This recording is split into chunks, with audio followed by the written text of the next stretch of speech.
Olá, pessoal, tudo bem? Sou a Marcela, professora de linguagens, e hoje a gente vai começar a estudar uma outra parte da língua portuguesa. A gente vai entrar em outro processo das nossas aulas.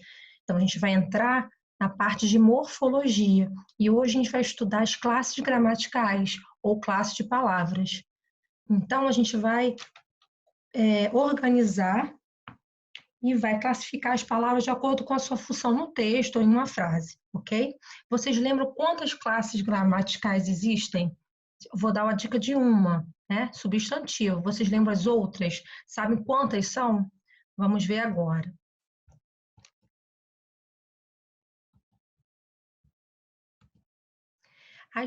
As classes gramaticais são divididas em 10, tá? E são divididas em dois grupos. Então, a gente tem 10 classes gramaticais que fazem parte de dois grupos distintos. São as classes gramaticais chamadas de variáveis e as invariáveis. Então, a gente tem 6 variáveis: artigo, adjetivo, pronome, numeral, substantivo e verbo. Mas o que quer dizer variável? A gente tem que entender que essas palavras elas podem ter alteração para o plural, alteração para o feminino, para o masculino, superlativo, no caso dos adjetivos. Então, a gente pode falar os, as, meninos, meninas. Os verbos também são variáveis, porque a gente pode flexionar de acordo com o sujeito, né? Eu viajo, ele viaja, nós viajamos. Então, essas palavras, elas aceitam alterações. Do outro lado, a gente tem as classes chamadas invariáveis, os advérbios, conjunções, interjeições e preposições. Então, elas não aceitam nenhuma alteração.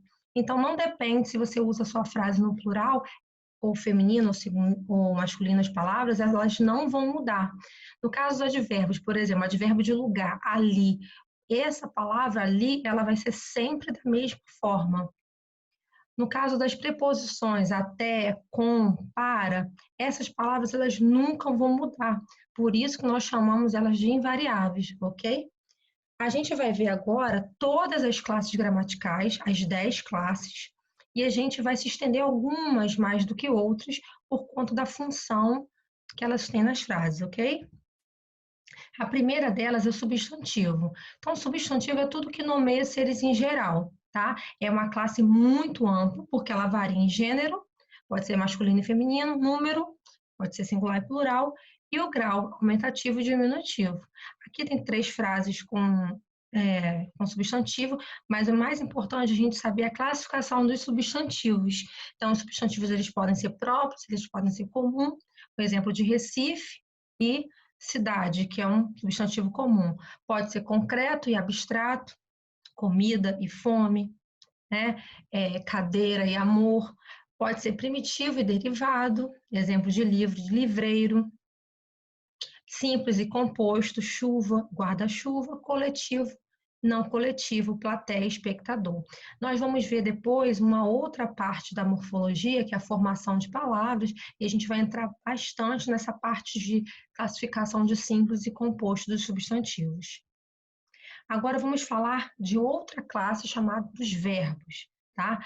O verbo é a palavra que indica ação, estado ou fenômeno da natureza, tá? Então a gente tem que focar que não sempre vai indicar ação, nem sempre vai indicar estado, nem sempre vai indicar fenômeno da natureza. E às vezes o mesmo verbo, dependendo da frase, ele tem várias indicações. Então ele pode ser eu virei uma fera na hora da prova porque eu não tinha estudado. Então, ali está mostrando o estado. Aí eu virei uma fera. Agora eu posso falar assim, eu virei uma página do livro e pulei uma outra. Aí já é uma ação. Então, o verbo virar, ele tem essa particularidade. Então, a gente tem que ter muita atenção nisso. Os verbos têm muitas variações. Pessoa, primeira, segunda e terceira, número, tempo, presente, passado e futuro, modo, indicativo, subjuntivo, imperativo e voz, ativa, passiva e reflexiva. Verbo é uma classe gramatical que requer muita atenção. A gente vai tirar uma aula só para realizar todas as particularidades do verbo, tá? A gente vai ver as classificações dos verbos. Depois a gente vai ter uma aula especificamente só para verbos. Então, os verbos eles se classificam em regulares, que a conjugação ele mantém independente do sujeito, de quem pratica a ação. Então, a gente tem os verbos, por exemplo, pular. Eu vou falar eu pulo, ele pula, tu pulas.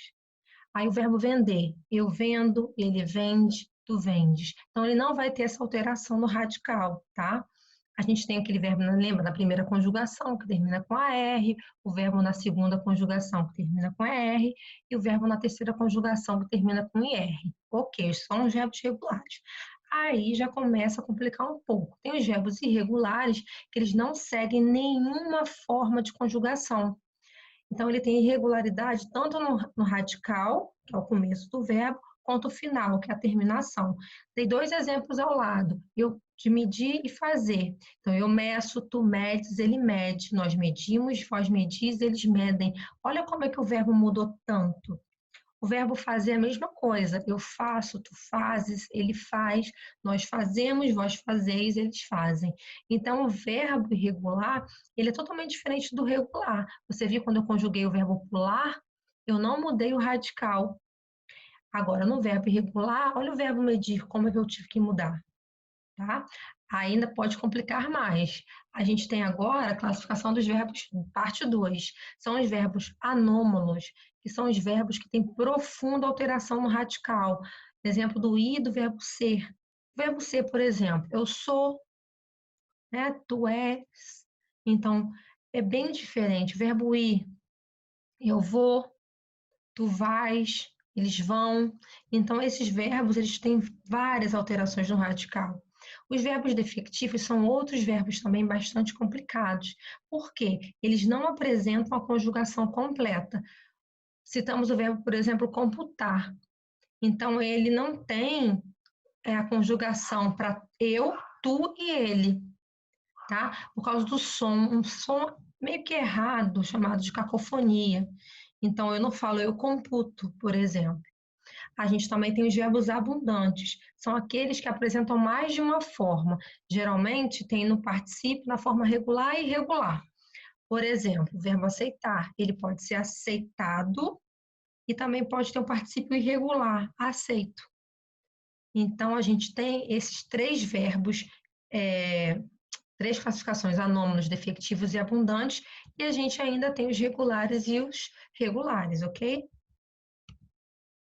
Agora vamos ver adjetivos. Adjetivo, ele atribui uma qualidade, caracteriza um substantivo. Ele vai variar sempre de acordo, sempre em número e grau, mas nem sempre em gênero. A gente vai depois observar que tem adjetivos que eles não têm essa variação de gênero. Agora, como é que nós podemos classificar os adjetivos? A gente classifica os adjetivos em primitivo e derivado, tá? Bom e bondoso. Quando a gente for estudar a formação de palavras, a gente vai adentrar mais nessa parte. Simples e composto, verde, verde claro, restritivo e explicativo, aluno dedicado, neve fria. Uniforme, biforme, tá? Foi o caso que eu falei para vocês que às vezes o adjetivo ele não faz a mudança de gênero, né? Feliz pode ser homem feliz, mulher feliz, mas bonito, a gente faz a variação, bonito e bonita. Pátrio ou gentílico, holandês e paulista. Tá? Essas são as classificações dos adjetivos. Os pronomes. Pronome é a palavra que substitui ou acompanha o substantivo. Então, indica também a relação do discurso em relação a ele. Por exemplo, tem 3 frases aqui. Eu aposto como ele vem. Aqui a gente tem 2 pronomes, tá? Tá marcado um, mas são 2. Eu e ele. Contigo vou até a lua. Aquele tipo não me sai da cabeça. E os pronomes, eles também têm classificações. Os pronomes, eles podem ser pessoais, eles podem ser demonstrativos, possessivos, como indica após, indefinido, relativo, interrogativo e de tratamento. Óbvio que a gente colocou aqui são apenas alguns exemplos, ok? Os artigos é a palavra que antecede o substantivo. E os artigos, eles podem determinar ou ele pode generalizar. Se ele determina, a gente vai usar o artigo definido. E se ele generaliza, é o indefinido. Então, tem a diferença de eu falar o menino saiu, como está no exemplo ali, e um menino saiu. Então, os definidos, isso é bem fácil, né? Definidos ou a, ou no plural, os e as, e o indefinido uma e uns e umas. Mas fica isso na mente, tá? Os artigos, eles têm muita importância quando você precisa generalizar ou você precisa determinar. Isso faz todo sentido na hora de você construir, por exemplo, uma frase, um texto. A gente tem que pensar nessa construção de determinação ou generalização, ok? O numeral é a palavra que indica posição ou número de elementos. Quando a gente fala em posição, a gente fala em primeiro, segundo, terceiro, ou número de elementos que a gente faz a contagem, tá? Aí tem as classificações dos numerais: cardinal, ordinal, fracionário, metade, pode ser um terço, um quarto, coletivo, multiplicativo. Tem dois exemplos fáceis aqui com numeral, tá? Um pastel, por favor, dezenas de pessoas estiveram presentes. Depois nós vamos ver lá na frente um cuidado que a gente tem que ter com o numeral e o artigo indefinido 1. Preposição é a palavra que liga dois elementos da oração. Tem muita gente que aprendeu com a preposição com musiquinha. Aqui tá errado, tá conjunção, mas é preposição, ok? A, ante, após, com, contra, de, desde, em, entre, para, perante, por, sem, sob, sobre. Tá? Então, as preposições também têm valor semântico, tá? Então, se eu quero indicar assunto, a gente vai usar o de. Se indica finalidade, gente, é o para. Você observa que tem vários valores semânticos das preposições. Por exemplo, se eu falo de onde você é, esse de indica origem. Este livro é de Marcela, então já indica posse. Então, é o valor semântico, é o sentido que aquela preposição vai dar. Tudo bem na frase? Agora, a conjunção também liga dois termos de mesmo valor gramatical. E a gente observa que, dependendo da conjunção que você usa, a sua frase fica diferente, porque o valor semântico muda. Então, eu fiz a lição e estudei para a prova. Se eu falo, eu fiz a lição, mas não estudei para a prova. Então, a gente tem que perceber esse valor semântico. As classificações das conjunções são várias, porque a gente tem conjunção coordenativa e a gente tem conjunção subordinativa. A gente vai ver só a classificação das conjunções, depois a gente vai tirar uma aula para a gente ver o valor semântico das conjunções, que é bem importante. Então, a gente tem as conjunções coordenativas, que são 5, aditiva, adversativa, que dá a ideia de oposição, alternativa, ou, mas pode ser hora a hora, que são só exemplos, ok? Conclusiva, explicativa, com ideia de explicação. As conjunções subordinativas, aqui a classificação parte 2, ela abrange um leque maior, a gente vai estudar bastante elas quando a gente for ver orações subordinadas, então aqui é só para ilustrar. A gente tem integrante, causal, conformativa, comparativa, consecutiva, final, proporcional, temporal, condicional, concessiva. Ufa, são muitas, a gente não vai adentrar agora, porque a gente vai ter uma aula especialmente para as conjunções e os valores semânticos dela, ok? Interjeição é bem tranquilo, porque ela é bem diferente de todas as outras, ela exprime emoção e sentimento, nem tem muita relação com o resto da frase. Então, pode indicar saudação, pode indicar espanto, pode indicar desejo, alegria, ajuda, pode indicar raiva, que é só alguns exemplos, ok?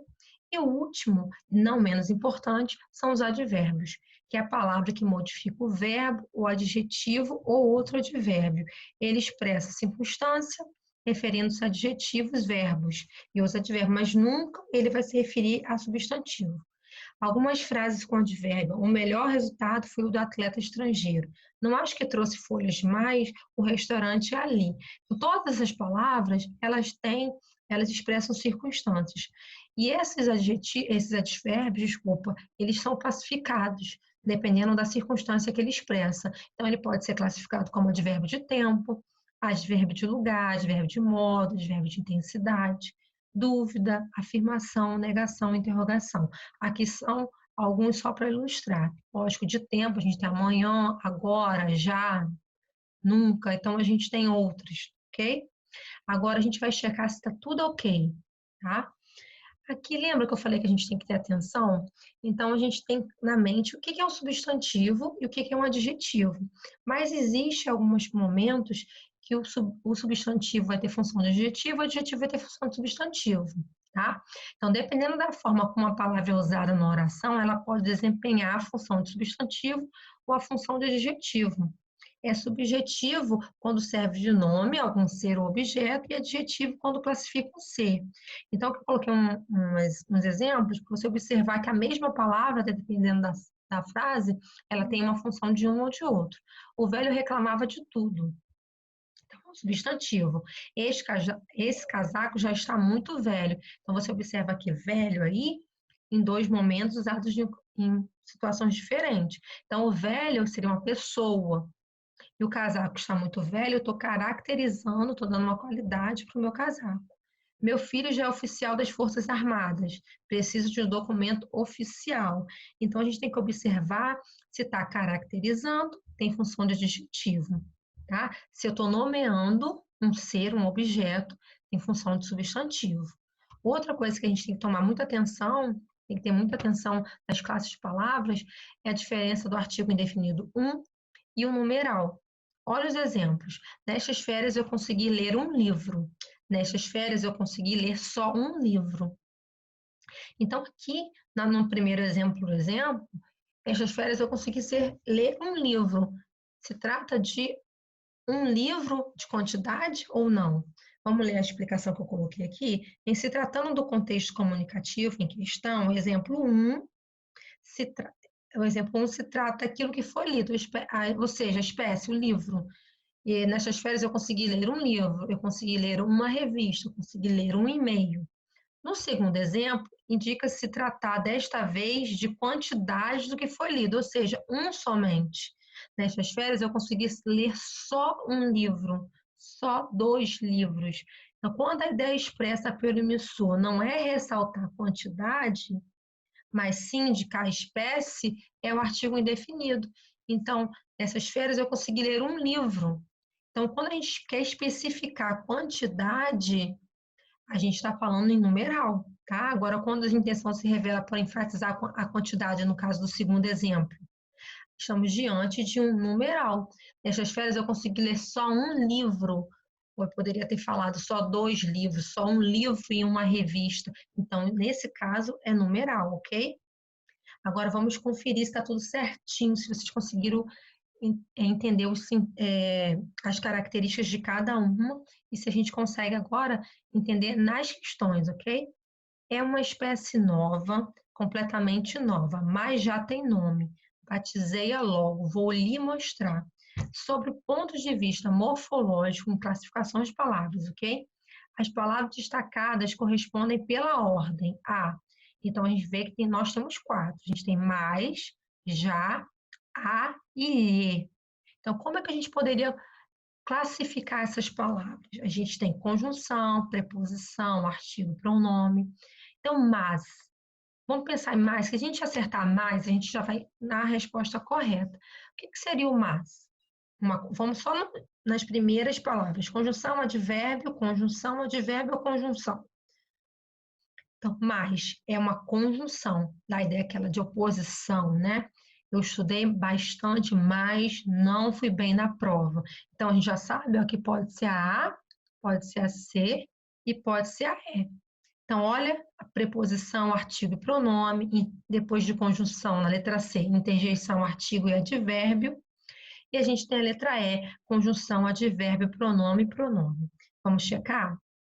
Então, é conjunção, como a gente tinha falado mais, o advérbio já. Por que essas duas aqui é o pronome? Batizei-a logo. Esse a, o pronome oblíquo, está substituindo o ela. E vou lhe mostrar outro pronome oblíquo, tá? Então, a gente tem que ter muita atenção quando a gente tem os pronomes oblíquos, a gente tem que classificar as palavras, porque está meio assim escondido ali que está se referindo a um pronome, tá? A gente fica só com o pronome pessoal na cabeça, a gente tem um pronome oblíquo, a gente tem um pronome de tratamento, o pronome definido. Então, por isso é importante a gente saber a classificação dos pronomes, não para a gente decorar apenas, mas para a gente poder classificar quando a gente vê uma alternativa, a gente vê uma frase, ok? Segundo exemplo, as pessoas bonitas dizem que os feios são infelizes. As palavras destacadas classificam-se morfologicamente como? que a gente classifica? Bonitas, feios e infelizes. Adjetivo, adjetivo, adjetivo. Substantivo, substantivo, substantivo. Como é que a gente consegue classificar? Bonitas, feios e infelizes. Checa as alternativas, ok? Agora vamos conferir. Adjetivo, bonitas. Feios ali, a gente não está caracterizando. Lembra que eu falei de ter atenção? Feios ali é substantivo. Os feios. Tá? Então, está nomeando um ser. E depois, infelizes, adjetivo. Então, a alternativa correta seria a letra C. Tem gente que vê só bonitas, feios, infelizes, não vê a frase por um todo e marca a direto. Mais uma. Agora vamos conferir em tirinhas. Observa a tirinha. Doutor, eu estou com falta de ar. Só? Hoje, esse hospital está com falta de leito, falta de médico, falta de medicamento, falta de verbo. Observe a imagem abaixo e marque a única alternativa falsa. A. A charge acima critica o descaso com a saúde pública do Brasil. Tá certo ou tá errado? Pensa aí. Letra B. A palavra medicamento é um substantivo abstrato. Letra C. A palavra hospital é um substantivo concreto. Letra D. A palavra ar é um substantivo concreto. Letra E. A palavra médico é um substantivo concreto. Então, a gente vê, além da A, né, tirando a B, a C, a D e a E, são todos relacionados a substantivos. Vamos conferir? Então, letra B é a única falsa. A palavra medicamento é um substantivo abstrato. Então, tem o concreto, a gente pode tocar, e tem o abstrato. Medicamento, remédio. Então, é um substantivo concreto e não abstrato. Nós vamos agora conferir em textos. Leia o poema de Adélia Prado para responder a questão. Explicação de poesia sem ninguém pedir. Um trem de ferro é uma coisa mecânica, mas atravessa a noite, a madrugada, o dia. Atravessou minha vida, virou só sentimento. Considerando que no poema o aspecto físico do trem se contrapõe à sua característica sentimental, a palavra mas, classificada como conjunção no segundo verso, estabelece entre as orações ideia de. Então, eu já classifiquei, já te falei aí que é uma conjunção. Qual é a ideia que essa conjunção expressa? Comparação, oposição, conclusão, explicação e condição. Lembrando que isso aí não é o nome da conjunção. Então, a gente não tem aí conjunção coordenativa, adversativa. A gente agora aqui, a gente tem a ideia. Qual a ideia que essa conjunção expressa? Vamos olhar? Comparação, oposição, conclusão, explicação ou condição? Oposição, mas sempre dá sentido oposto de adversidade, tá? Então, é uma conjunção coordenativa adversativa, tudo bem? Então, não deixa de conferir a lista de exercício que está lá, separado para você, com mais exercícios sobre classes de palavras, classes gramaticais, ok? Então, a gente se vê na próxima aula. Tchau, tchau.